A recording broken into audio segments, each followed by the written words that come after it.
Jalan-jalan naik kuda keliling taman. Dengan senang kami menyapa, Assalamualaikum warahmatullahi wabarakatuh, kami ucapkan.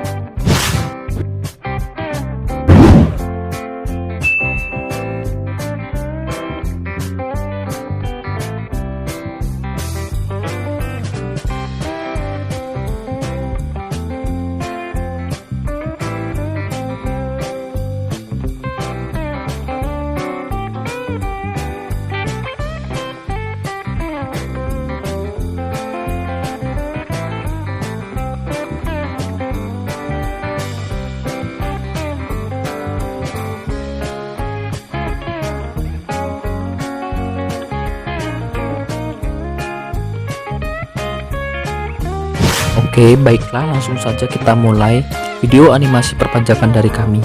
Selamat menyaksikan.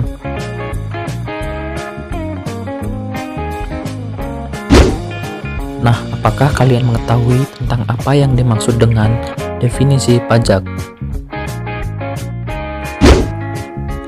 Pajak adalah sejumlah uang yang kita bayarkan untuk membangun negara, mensejahterakan warga. Kita tidak akan bisa membangun negara kalau kita tidak membayar pajak. Pajak sangat bermanfaat bagi pembangunan negara. Pajak yang kita bayarkan akan digunakan untuk membangun jalan, jembatan, gedung, sekolah, rumah sakit, dan masih banyak lagi. Adapun pajak juga digunakan untuk membayar gaji pegawai-pegawai seperti polisi, guru, dokter, pemadam kebakaran, tentara, hakim, dan masih banyak lagi.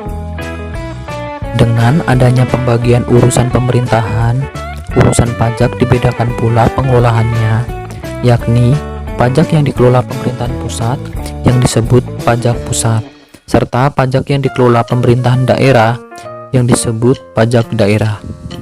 Pajak pusat yaitu pajak yang dipungut oleh pemerintah pusat dan digunakan untuk membiayai rumah tangga negara. Contoh, PPh, PPN, PPNBM, PBB, dan bea materai. Selanjutnya, pajak daerah, yaitu pajak yang dipungut oleh pemerintah daerah dan digunakan untuk membiayai rumah tangga daerah. Contoh, pajak kendaraan bermotor, pajak reklame, pajak hiburan, pajak hotel, dan lain-lain. Selanjutnya ialah fungsi pajak. Yang pertama yaitu fungsi anggaran. Pajak berfungsi untuk membiayai pengeluaran-pengeluaran negara. Yang kedua yaitu fungsi mengatur.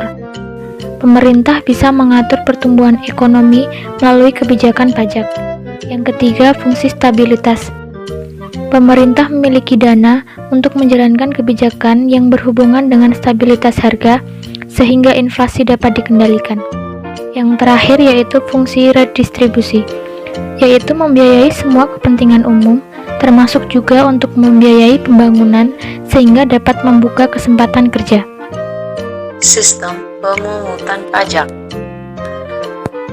Yang pertama, Official Assessment System, yaitu sistem pemungutan pajak yang memberikan wewenang kepada Fiskus untuk menentukan besarnya pajak yang terutang oleh wajib pajak. Yang kedua, Self-Assessment System, yaitu sistem pemungutan pajak di mana wajib pajak boleh menghitung, membayar, dan melaporkan sendiri besarnya pajak yang terutang.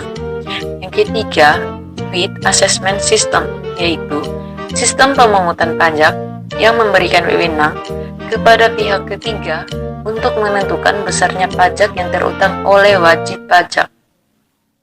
Kita harus tahu sebagai masyarakat Indonesia yang wajib pajak bahwa kita memiliki kewajiban dan hak dalam perpajakan.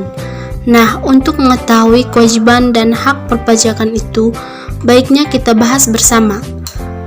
Yang pertama, hak perpajakan bagi wajib pajak. 1. Hak atas kelebihan membayar pajak. 2. Hak kerahasiaan bagi wajib pajak. 3. Hak untuk pengangsuran atau penundaan pembayaran. 4. Hak untuk penundaan pelaporan SPT tahunan. 5. hak untuk pengurangan PPh pasal 25. 6. Hak untuk pengurangan pajak bumi dan bangunan. 7. Hak untuk pembebasan pajak. 8. Hak pengembalian pendahuluan kelebihan pembayaran pajak. 9. Hak untuk mendapatkan pajak ditanggung pemerintah. 10. Hak untuk mendapatkan intensif perpajakan. Selanjutnya, kewajiban perpajakan bagi wajib pajak. Untuk kewajiban perpajakan bagi wajib pajak sendiri, ada 4 kewajiban. Yang pertama, kewajiban mendaftarkan diri. Yang kedua, kewajiban menghitung pajak. Yang ketiga, kewajiban membayar pajak. Dan yang terakhir, kewajiban melapor. Yang berikut adalah manfaat pajak di bidang pendidikan. Yang pertama, pembiayaan buku pelajaran. Yang kedua, pembiayaan sarana prasarana gedung perkuliahan.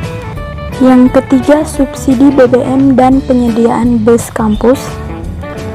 Yang keempat, beasiswa untuk mahasiswa kurang mampu. Dan yang terakhir, pembangunan jalan kampus. Oke guys, demikian video animasi dari kelompok kami, dan mohon maaf bila terdapat banyak kesalahan dan kekurangan. Makan durian di rumah Bu Asih. Cukup sekian dan terima kasih. Dan jangan lupa like, comment, and subscribe. Terima kasih.